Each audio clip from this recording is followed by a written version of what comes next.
द्वारेश्वर नामक गांव में मस्तान नामक एक कसाई रहता था। उस गांव में बकरे का मांस सिर्फ मस्तान की दुकान में मिलता था।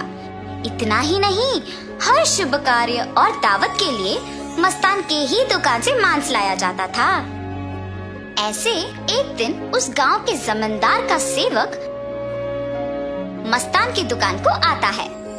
हे मस्तान, कल जमींदार के महल में एक बड़ी दावत रखी जा रहा है। उस दावत को बहुत बड़े लोग और अमीर लोग आने वाले हैं। 100 लोगों के लिए खाना बनवा रहे हैं। उसके लिए तुम्हें 15 किलो मांस ताजा काट के कल सुबह 6 बजे को महल लेके आना होगा। पैसे तुम्हें वहीं पे मिलेंगे। मस्तान सलमान की बात को मान लेता है, लेकिन उसके पास 15 किलो का मांस नहीं होता है। इसीलिए वो बकरी वाले के पास जाता है। रमेश भैया, दरवाजा खटखटाता है। अरे क्या हुआ मस्तान, इस समय पे आए, बात क्या है? जमींदार के घर में दावत के लिए मुझे 15 किलो मांस की जरूरत है। मैंने वचन दिया कि सुबह 6 बजे उनको मांस पहुंचा दूंगा। समय ना होने के कारण मैं अभी तुमसे बकरी खरीदने आया। हाँ, तो ये है बात। ठीक है, 2000 रुपए दे के बकरी ले जाओ। ये क्या भैया, 1000 ही तो है। अब जमींदार के लिए है तो कम से कम 2000 होगा ही ना। अगर तुम्हें नहीं चाहिए तो रहने दो, मैं आराम से सो जाऊंगा।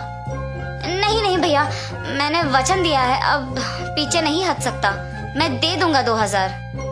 ऐसे कहकर 2000 दे के बकरी खरीद के घर चलते हुए सोचता है, जमाए हुए पैसे एक दिन में खर्च हो गए।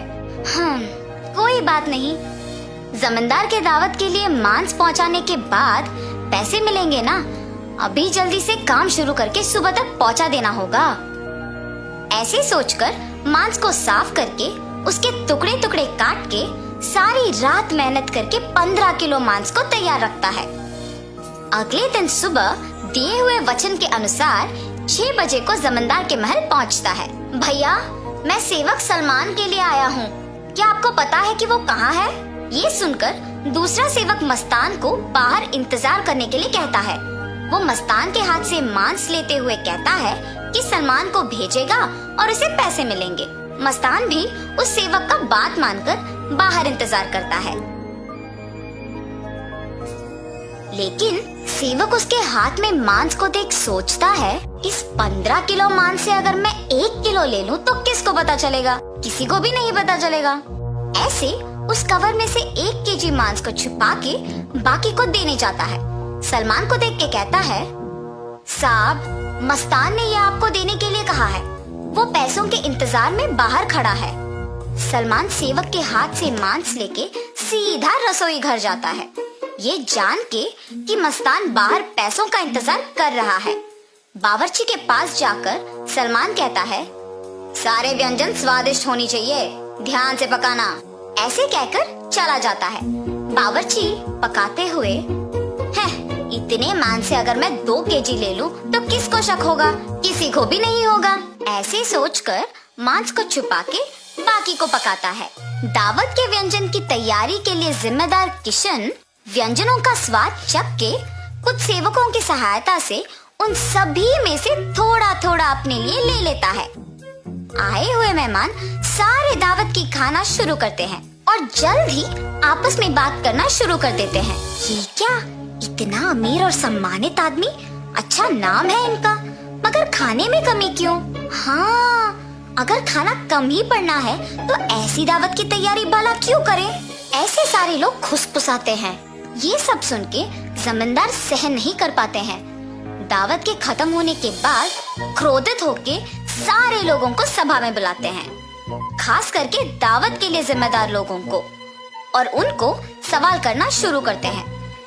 दावत की तैयारी के लिए जिम्मेदार किशन से पूछते हैं, दावत की जिम्मेदारी सौंपने पर तुम ये करोगे?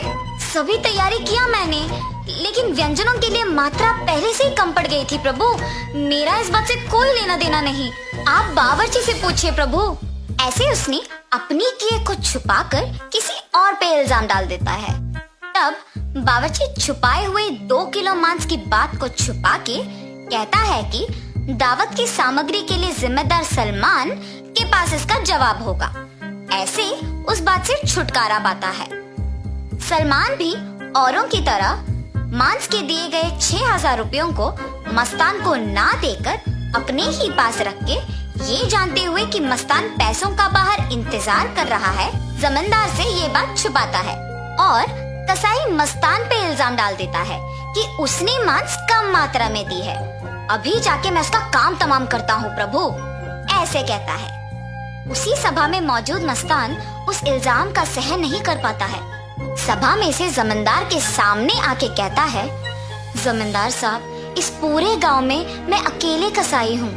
पिछले 10 साल से मैं ये व्यापार कर रहा हूँ और इतने साल से आपके घर में हर कार्य और हर दावत पे मैंने खुद मांस दी है, मगर कभी भी ऐसी मुसीबत नहीं आई।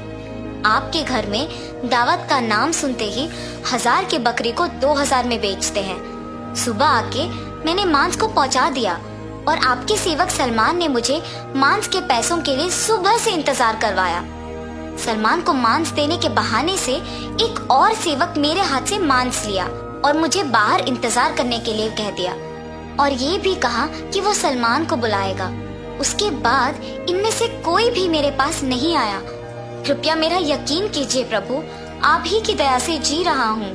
मस्तान, मुझे तुम्हारे बारे में पता है, तुम फिक्र मत करो। सैनिकों, सलमान के कपड़े खोजो, देखो अगर 6,000 रुपए मिलते हैं। खोजने पर सलमान की जेब में 6,000 रुपए मिलते हैं। ऐसे उन सब में से सलमान पकड़ा जाता है। और इतना ही नहीं, किशन जिन सेवकों की सहायता से सभी व्यंजनों से थोड़ा अपने लिए ले लेता है, उनमें से एक सहायक जमींदार को सच कह देता है। बावर्ची का झूठ बैग में रखे मांस कोई सेवक को मिलने पर बाहर आ जाता है और पहला सेवक जिसने 1 किलो छुपा लिया, उसने डर के मारे अपनी गलती मान ली। तब जमींदार सभी को दंडित करते हैं और मस्तान को उसके पैसे 6,000 दे देते हैं और ये भी कहते हैं कि वो मस्तान के लिए हमेशा रहेंगे। तो इस कहानी का नैतिक क्या है? गलती का सजा मिलेगी ही मिलेगी, इसीलिए ईमानदारी से जीना ही अच्छा है।